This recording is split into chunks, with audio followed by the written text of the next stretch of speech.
Hello, and welcome to this talk from the Yale Child Study Center Program for Anxiety Disorders. I'm Eli Leibowitz, and in today's talk, we'll look at what anxiety is and how it commonly manifests in children and adolescents. We'll talk about the common anxiety disorders and how they're diagnosed, and we'll discuss just how prevalent these problems are in the pediatric population. In some additional talks, we'll discuss cognitive behavioral therapy, or CBT, for childhood anxiety disorders, and look at keys to successfully implementing CBT with children suffering from an anxiety disorder. For example, we'll take a look at how to successfully plan and execute exposures with a child suffering from anxiety. In another talk, we'll discuss the role that anxiety can play in the family and the effect that it has on parents. And we'll talk about strategies for parents to successfully support and parent a child suffering from an anxiety disorder. So what is anxiety? Well, the term is used in many ways, but overall it refers to the response of an individual to any situation or stimulus that they perceive as a threat to themselves. There are four major components to the anxious response: the physiological, emotional, cognitive, and behavioral aspects of anxiety. And all of these are likely to come into play when a child is experiencing an anxious response. The emotion most commonly associated with anxiety is, of course, that of fear. In fact, fear is often used as a synonym for anxiety. But anxiety can also impact other emotions. A child suffering from anxiety is also likely to feel more anger and irritability, perhaps as a manifestation of the fight element in flight or fight. Additionally, anxiety can impede the experience and the expression of positive emotions, such as happiness or enthusiasm, and this contributes to anxiety causing the emotional life of a child being rather bleak. Some of the more dramatic manifestations of anxiety are associated with the physiological symptoms that a child experiences when undergoing anxiety. Children experiencing anxiety will display both acute, short-term physiological signs of arousal, such as increased heart rate, rapid breathing, dizziness and lightheadedness, but they'll also likely experience and display more chronic and ongoing signs of stress and anxiety, such as recurrent abdominal pain, headaches, and the various impacts of loss of sleep. Another effect that anxiety has on an individual is in shaping thought patterns, and this is the cognitive aspect of anxiety. Children experiencing anxiety will likely have many scary scenarios running through their minds, and they're likely to interpret even relatively neutral cues as signaling threat. Children who are experiencing anxiety are also likely to display a kind of tunnel vision that keeps them narrowly focused on whatever it is that's triggering the anxiety. This isn't an accident, but rather it's a healthy and adaptive aspect of the anxious response that's useful when the trigger for the anxiety is a real threat. For example, if I were walking home from work one day, I might have any number of thoughts running through my mind. I might be thinking about something I have to do later today, or work I have to catch up on, or maybe a friend I'd like to see, or even just what I want to have for supper. But if I were to suddenly notice a truck about to run me over, all of those thoughts would probably be banished from my mind, and I'd be focused very narrowly on the immediate threat of the truck. And of course, this is a helpful and adaptive response because I'm unlikely to do any of those other things if I've been smushed by a truck. But for a child suffering from an anxiety disorder, the world might seem full of trucks constantly bearing down on them, causing them to experience anxiety all the time and causing great interference to their ability to focus their attention on any of the other aspects of development, such as social life or schoolwork. Another cognitive effect of anxiety is the tendency of children experiencing an anxiety disorder to greatly overestimate the probability of risk. Primarily, children will exaggerate the likelihood of the situations that make them anxious and that are the source of the anxiety disorder. So, for example, a child with a fear of going to sleep at night because of burglars, a child who thinks that burglars may come to the house might estimate that the probability of that happening is maybe around 50%. Now, Obviously, that's grossly exaggerated, because if that were the case, we'd expect the house to get broken into every other night, and of course that doesn't happen. But anxiety will cause the child to overestimate the risk. In fact, not only will the child overestimate the risk that's the source of the anxiety disorder, but when anxious, children will also overestimate any risk and will consider all negative events to be more likely. So that same child who thinks that it's likely a burglar will come to the house that night is also likely to think that they'll do badly on a test the next day, or that they'll get into some other negative event. Again, this can contribute to the overall distress and impairment that's caused by a chronic anxiety disorder in a child. The third aspect of anxiety is that of behavior, or rather the fourth aspect is that of behavior and the effect that anxiety has on a child's behavioral patterns. First and foremost, anxiety causes avoidance. In other words, staying away from those situations that trigger the anxiety. Again, this is a healthy and adaptive aspect of the anxious response, to keep us away from things that pose risk. But when a child has an anxiety disorder and perceives situations that are realistically not harmful as being threatening, avoidance means that they don't have the opportunity to learn that those situations are actually quite safe. So for example, a child who has a fear of dogs will probably avoid any contact with dogs and will be robbed of the opportunity to learn that most dogs are actually quite friendly. Or a little girl who has a fear of elevators and walks up the stairs might say to herself, "I'm safe because I took the stairs," but won't have the opportunity to learn that she could have been equally safe had she taken the elevator. Sometimes avoidance seems like the only way to lower anxiety once it's already been triggered. So for example, a child with persistent worry might engage in a special kind of avoidance in reassurance seeking. A child might pester parents with never-ending questions about their worries in order to lower the anxiety that's triggered by those thoughts. When this happens, the child won't learn that if they don't engage in that kind of avoidance, anxiety is likely to go away on its own.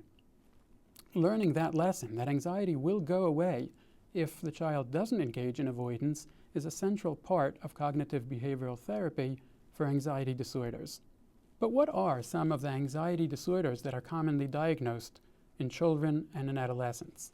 Specific phobias refer to exaggerated and irrational fear of any particular situation or stimulus. These commonly include fears of animals such as dogs or snakes. They can include other situations like heights or water or darkness, or they could include a fear of needles, or just about any other stimulus can be the focus of a child's phobia. Sometimes the phobia can easily be related to a specific trigger in the child's history, such as the child who has a fear of dogs and can date that to the day that a dog bit them. But in many other cases, there really isn't a clear trigger for the phobia, and it's usually not helpful to invest too much energy in treatment on trying to identify the trigger that might have been the onset of a child's phobia. One special kind of phobia is termed separation anxiety disorder, and this describes the child who's filled with fear at separation from caretakers, usually parents. Children suffering from separation anxiety disorder can become very anxious even at very brief separations, such as being in another room from their parents for a few minutes. A child with separation anxiety is likely to imagine all kinds of awful things that could happen to them when the parents are away. For example, being kidnapped or getting hurt. And many children with separation anxiety disorder will focus on negative things that could happen to the parents when they're not next to them. For example, getting into a car accident or just disappearing and never coming back.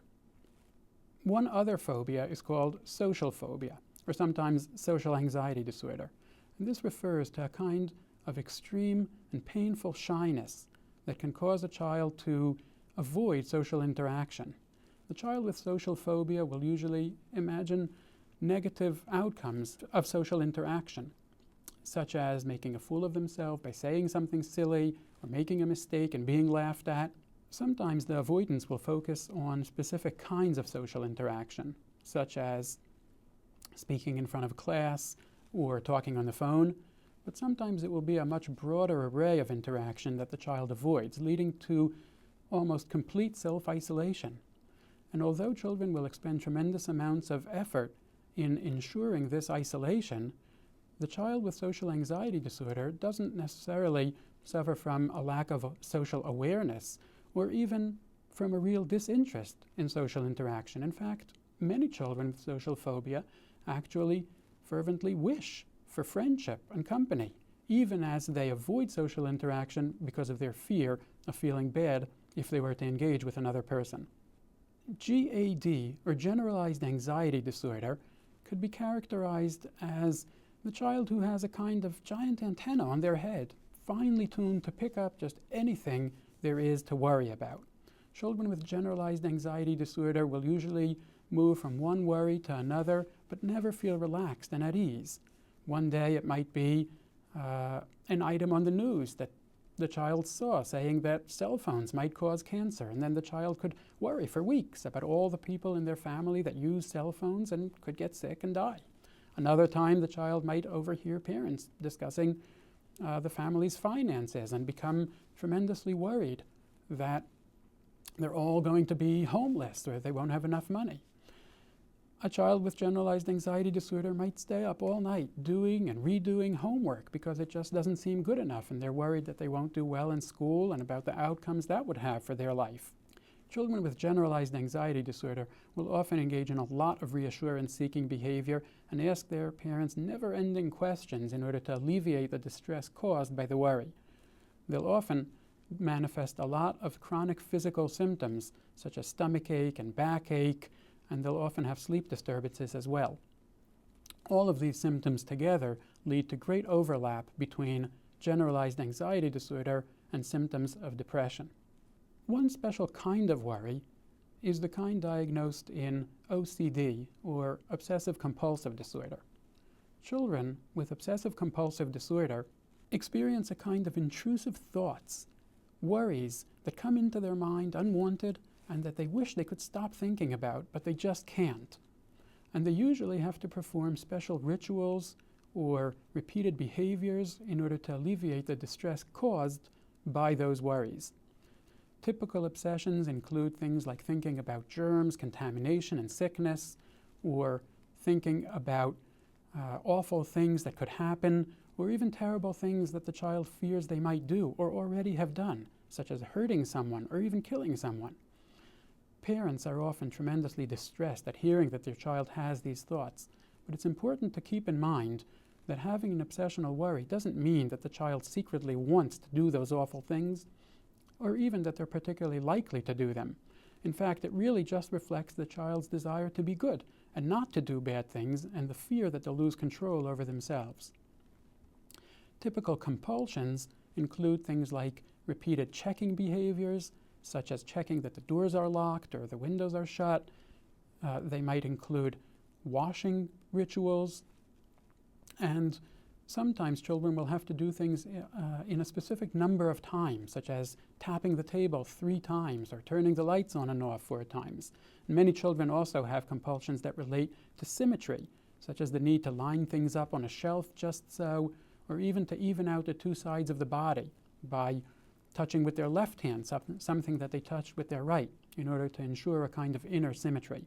Another anxiety disorder in children and in adolescents, as well as adults, is panic disorder.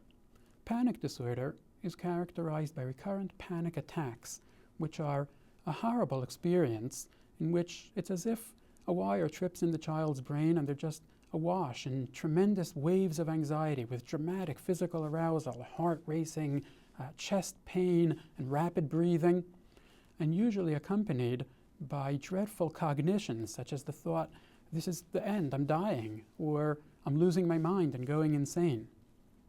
Although panic attacks will almost always subside within around 15 or 20 minutes, many children will come away from the experience with one thought, which is, "I'm never going to experience that again." And this can lead to symptoms of agoraphobia, or the avoidance of situations because of fear of panic symptoms. Taken together, the anxiety disorders are probably the most common disorders of childhood and adolescence, and probably of adulthood as well. Studies have estimated that up to 1 in 3 individuals is likely to suffer from an anxiety disorder at some point in their lives, and most adults will recollect that their symptoms actually had their onset in relatively early childhood. Maybe as many as 15% of children suffer from an anxiety disorder at any given time. Many of those children, however, will go undiagnosed and untreated for a long time. And this is particularly disturbing given 2 pieces of information that have gotten considerable support over the past years from research into anxiety. We can think of these as the good news and the bad news of childhood anxiety disorders. The bad news about anxiety is that it doesn't tend to go away if left untreated. Of course, all children will experience transient fears and age-appropriate fears that will come and go as they develop. But when an anxiety disorder has taken root in a child's life and has become a persistent source of distress or something that interferes with the child's ability to function in an age-appropriate way, that anxiety disorder is unlikely to just disappear if action isn't taken to help the child to overcome the fear. This is likely because the ongoing avoidance ensures that the child never has the opportunity to learn that their anxiety is unbased in reality. The good news about anxiety is that in the multitude of studies that have looked at treatment for childhood and adolescent anxiety disorders, including studies of both medication and cognitive behavioral therapy, most children who've participated in those studies have actually improved, so that they were either cured of their disorder or experienced significant improvement in their symptoms. Taken together, the fact that anxiety disorders are not likely to go away on their own, but will often respond to treatment, we have a powerful argument for diagnosing and treating anxiety disorders early on. In additional talks, we'll look at what goes into treating childhood anxiety disorders, what is cognitive behavioral therapy, and how to implement it successfully, and we'll also look at the role that anxiety plays in the families and at how parents can successfully help their children to overcome anxiety disorders. Thank you.